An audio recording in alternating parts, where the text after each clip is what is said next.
I'm Greg Hackney, and let's talk about fishing in August. A lot of people don't like to fish in August. A lot of people fish at night in August. It can be a very challenging time because, especially if you live anywhere from the mid part of the country to the south, it's been hot. Well, let's just say it's been hot since at least the 1st of June. So June, July, and here it is August. And what happens, one phenomenon that happens on a lot of lakes, and especially like in the part of the country where I live at, the water quality is not as good in August as it was earlier in the year because of the heat. And what that does to me personally, it plays a little more into my favor in that because it pushes those fish up. So there's really two trains of thought in the month of August, and it's either fishing, extremely, extremely shallow or fishing extremely, extremely deep. And what happens a lot during that mid part of the country and farther south, because of that water quality, a lot of the oxygen leaves the deeper water, and the best quality water is realistically 4 feet or less. And what you have is what's crazy, and a lot of people don't look for it, you have a fish population that moves extremely shallow. And doesn't necessarily make them easy to catch, but it makes them extremely shallow, and it does make them pretty dependable on what they eat. So a lot of fish in August that are up there in that extremely shallow water, they're bluegill eaters. And which is one of my favorite fish to fish for. And really, I got 5 baits here that are my favorite, and they're all baits that I feel like, do a good job of representing something that's up there in that shallow water. The other thing about fish that are living that shallow in August, they're opportunists. And so they'll eat whatever.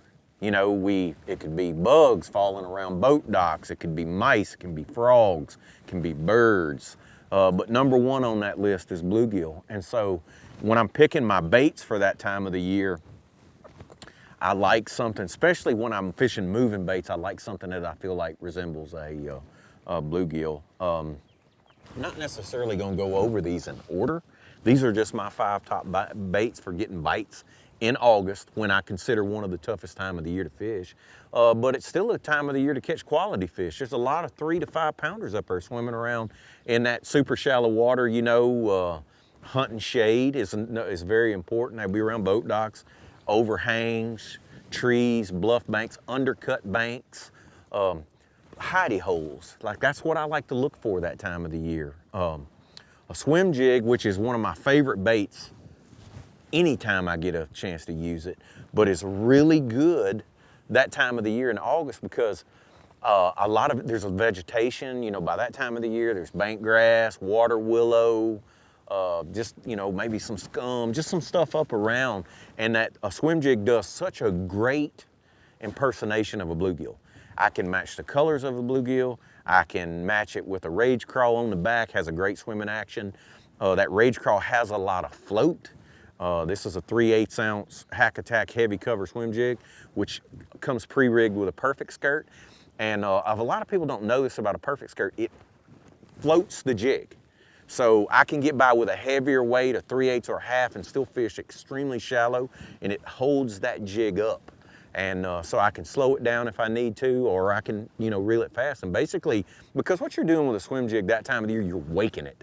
You want that sucker high speed, you're skipping it in those hidey holes underneath those boat docks, you're hunting shade, especially like after the morning goes away, and it's just, but you can fish at a high rate of speed because another thing in August that with any of these lures, you're covering water.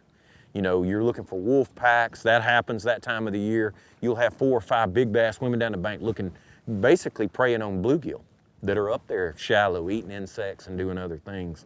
But definitely one of my favorite lures would be a swim jig with a rage crawl. 3/8 or half ounce Hack Attack heavy cover swim jig matched with a matching rage crawl. Something that this color is bluegill, but green pumpkin, watermelon crawl, just something. And if early in the morning, dark, maybe you have a rain, you get one of those thunderstorms in the afternoon, I might switch to a black and blue, but I typically like to say something natural then. Probably if I had to pick a favorite out of these 5 favorite baits for that time of the year, it would be some type of frog. Either a popping perch, a hack attack pad perch, or a KVD sexy frog. And really how I pick which lure, I have a tendency, if you're around a lot of big bass that are up there shallow that time of the year, maybe you live in the state of Texas or just, you know, one of these Carolina lakes that have big fish up there eating, I'll lean more towards the popping perch. You can fish it, you can either walk, you know, the cool thing about it is you can walk it, or you can fish it at an extremely high rate of speed. It disturbs a lot of water. And if I want, you know, probably number 2 of the frog list would be the KVD sexy frog. It's a lot more subtle. It's still a big profile bait, but I typically that time of the year fish it more with a walking action. You know, just you're walking it around that cover. It not as fast. I'm giving that fish time to get to it, you know, fishing it over. But again, all these baits, including, you know, the swim jig I talked about earlier, is you're skipping into those hidey holes. And, you know, you get one of these low cloudy days, you'll be able to get by with these baits all day long. If not, these will be more morning in August, you know, because when you get up at daylight at my house in August, you know, sweat's already pouring down your leg before it ever gets light because the humidity's high that time of the year. And it always seems like when the humidity's high, that's when, to me, topwater fishing is so good because you get those, you know, you get those fish to blow up. Another bait that just, again, because I'm covering a lot of water and again, in that time of the year, I'm targeting, you know, quality fish. And I like to throw a swim jig, a popping perch, or some type of frog. You know, that's targeting quality. I love a buzz bait that time of the year. And probably, you know, if you're on a lake that has a lot of that bank grass and, you know, more scattered cover, where you're just covering water, you can cover so much water with it. Because again, like my mind, mentally that time of the year, I'm prepared like a big day is 7 or 8 bites when I'm fishing that shallow, but they're quality. You know, they're the kind of bites that you need that time of the year to do well in a tournament or just, you know, have a fun day fishing. You can still catch a 6 or 7 pounder. So I like to stick with lures that I feel like that will produce that. The other thing you think about in August when it's so hot is that fish will bite a big bait that time of the year, and even more so than now when it's cooler because their metabolism is so fast. You know, that surface temperature is mid 80s to it could be even mid 90s depending on where you are, and that fish has to eat to survive. And so they like a big offering that time of the year because they're eating for survival because their metabolism, it's hard for them to put on body weight when the water gets that hot. So I like to throw something like you can make them commit to a big bait that time of the year. It's a lot, to me, once the weather gets hot, it's a lot easier to get them to commit to oversized lures. So that's really that time of the year when I like, you know, stuff that makes a lot of commotion, you know, and, but with that being said, there'll be times during the day, you know, that time of the year when fishing is, when those fish kind of go dormant. You know, they're still up there around that shade, boat docks, and basically you're still fishing where you can see the bottom. And as it gets later in the day, I'll make that switch, and probably 2 of my favorite baits, flipping baits, is a Denny Brier flipping tube and an Ocho. And both of them typically, because again, we're fishing relatively shallow, I'll rig both of these Texas rig. Like I'm not wacky worming, I'm power fishing. Typically weight size that time of the year can vary anywhere from a 1/4 ounce to a 3/8, but typically not any bigger than that because I'm fishing extremely shallow. Again, Texas rig, my 7.6 pitching rod, a 4/0 hook, that's a 5/16, which is honestly when you don't know what size, when you're fishing extremely shallow and you don't know what size weight to use, I like to start with a 5/16. You know, especially that time of the year, these fish will react, you know, but it's kind of that deal, you're fishing so shallow, I don't want to wait so big that it gets to the bottom too quick. Not that they won't bite it, but I want to give that bait enough hang time because both of these lures don't have any drag, you know, they don't have any drag. So, and what that means is they don't have any action. I think that's very important that time of the year when you're flipping that stuff is having a bait that doesn't have a lot of action. This is a 4/0 G-Power hook, straight shank. I rig both of them basically the same. I kind of expose the hook on the tube, but it fits perfect. And then I can make quick adjustments because I got the same hook, same setup for both, 20-pound gamma fluorocarbon, and I rig both baits the exact same.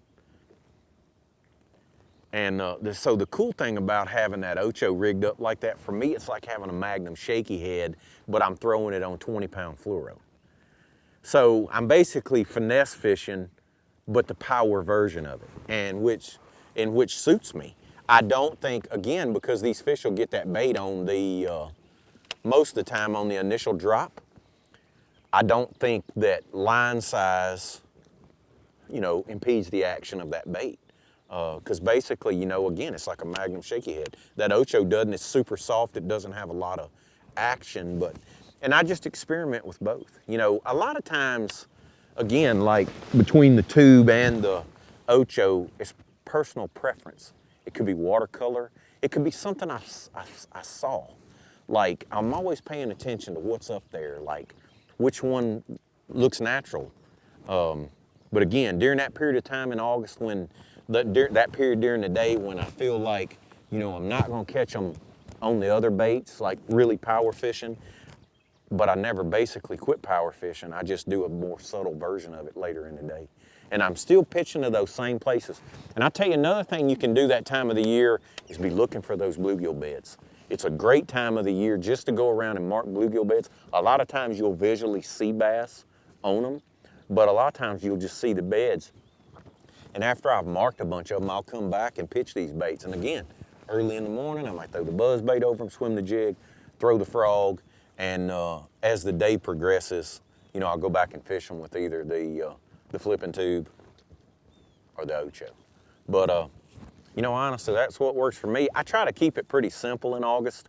I feel like fishing's tough, and because of conditions, and by keeping it simple, it just helps me catch more fish. But I hope it works for you too.